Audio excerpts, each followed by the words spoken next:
A professor stood before his philosophy class and had some items in front of him. When the class began, he picked up a very large and empty jar and proceeded to fill it with golf balls. He then asked the students if the jar was full. They agreed that it was. The professor then picked up a box of pebbles and poured them into the jar. He shook the jar lightly. The pebbles rolled into the open areas between the golf balls. He then asked the students again if the jar was full. They agreed it was. The professor next picked up a box of sand and poured it into the jar. The sand filled up everything else. He asked once more if the jar was full. The students responded with a unanimous yes. The professor then produced 2 glasses of wine from under the table and poured the entire contents into the jar, effectively filling the empty space between the sand. The students laughed.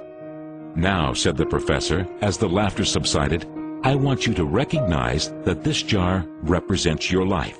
The golf balls are the important things: your family, your children, your health, your friends, and your favorite passions. Things that if everything else was lost and only they remained, your life would still be full. The pebbles are the other things that matter, like your job, your house, your important possessions, and the sand is everything else, the small stuff.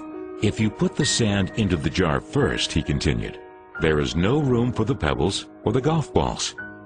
The same goes for life. If you spend all your time and energy on the small stuff, you will never have room for the things that are important to you. Pay attention to the things that are critical to your happiness. Take care of the golf balls first, the things that really matter. Set your priorities.